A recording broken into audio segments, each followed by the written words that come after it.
Hey, welcome back. We're reading The Science of Getting Rich, Remixed by Misty Barron. Read to you by the author. Chapter 10, Further Use of the Will. Your will is not for forcing outcomes or bending people. It is for one supreme use, disciplining your attention. Every free moment is a choice. Will you rehearse the old story of loss and lack? Or will you fix your thought on gratitude, vision, and faith? Wattles does not sugarcoat this. Until you have mastered this certain way, study no other system. Do not scatter your mind across philosophies. Do not dabble in every guru's feed. Drill so deep into this truth that it becomes the rhythm of your thought. Until it's instinct, everything else is distraction. The certain way is not about dragging corpses of your old stories onto the future. Jesus said it plainly, "Let the dead bury their dead." Translation, leave the past to itself. Life multiplies forward. Spirit is not recycling your failures. It's busy creating new forms of increase. And your only job is to think forward with precision and faith. Here's the law. Thought aligned with spirit is generative. Thought chained to lack is degenerative. Every time you repeat, "It's too late," "It already failed," or "The system is rigged," you weld yourself to the very conditions you want to escape. Every time you dare to imagine what can be, you step into the flow of the formless substance, and creation begins. One-track mind. Discipline means fixation. A magnifying glass can scatter the sun's rays harmlessly or focus them into fire. Your will is the lens. Scatter it across complaints, doubts, and distractions, and nothing ignites. Fix it on one track of abundance and gratitude, and your whole life catches flames. This is why Wattles insists on repetition. Repetition isn't boring, it's brain building. We learned multiplication tables by drilling them daily until they were reflex. Wealth, health, and freedom are no different. The certain way must be practiced until it's your default operating system. Most people miss their good not because they lack opportunity, but because they dilute their thought. They set a vision, then pollute it with fear. They ask God for abundance, then scroll horror reels of layoffs and recessions. They imagine wealth, then balance it out by rehearsing lack, because someone told them realism is smarter than faith. This isn't realism. That's worshiping the tombs of the dead. Guard your non-waking hours. Your subconscious never sleeps. What you feed it before bed becomes the program it runs all night. For years, I drifted off to sleep listening to Wattles' words. They rewired my subconscious without effort. Every line impressed itself into my deeper mind until gratitude and abundance became reflex. Guard your non-waking hours. Do not let gossip, fear, or dark media be the last thing you consume before bed. Fill your subconscious with thanksgiving, vision, scripture, or affirmations of increase. Neuroscience confirms it. Your brain replays and strengthens patterns most during the transition between wake and sleep. Guard those gates like treasures. My practices of abundance. In my own life, I've learned to anchor my mind in increase with simple physical reminders. I keep a crisp $100 bill hidden in my wallet. Why? Because every time I see something I might want, I affirm, I could have this if I choose, because I always have money with me. That little ritual rewires my brain from "I can't afford it" to "I live in abundance." I also walk into luxury stores.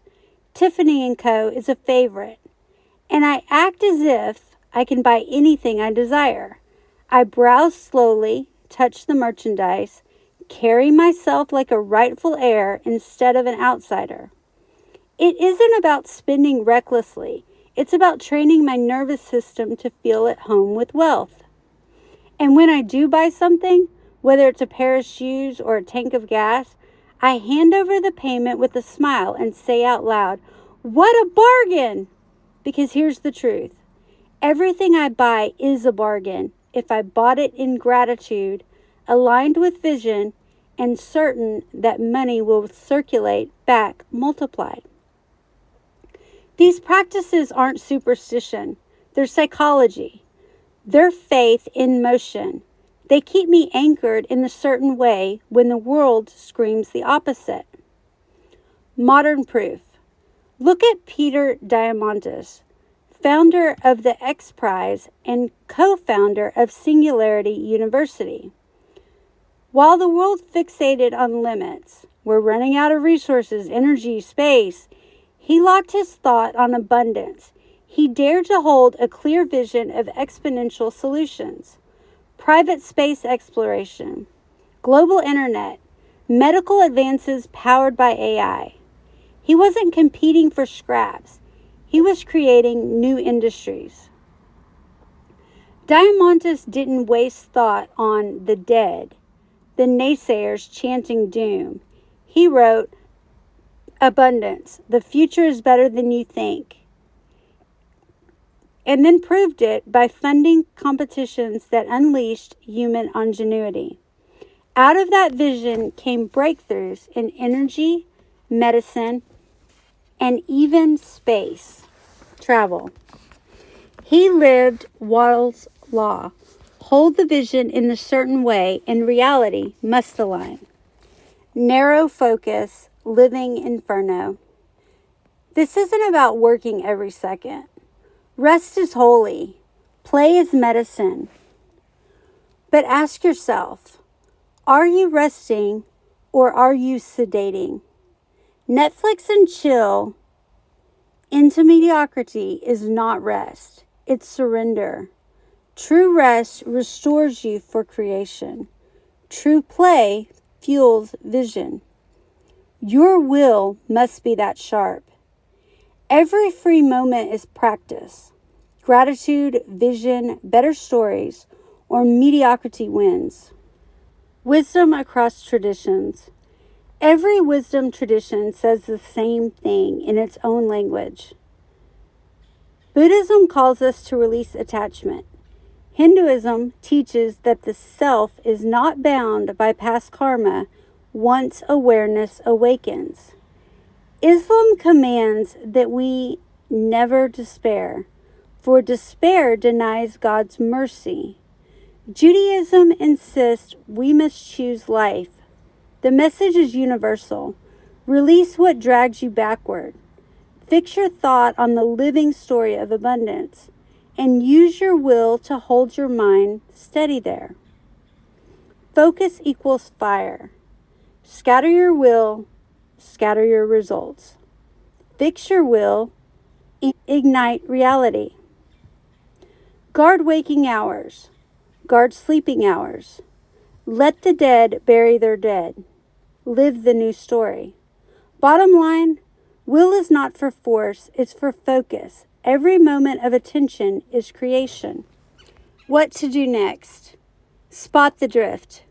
Notice when your thoughts wander into reruns of regret, failure, or outrage.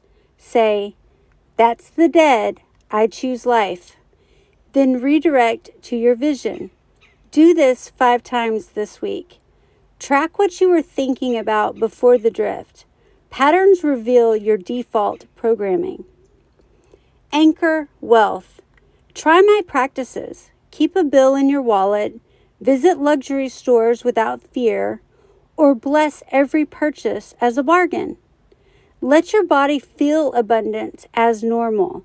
Pick one practice and do it 3 times this week.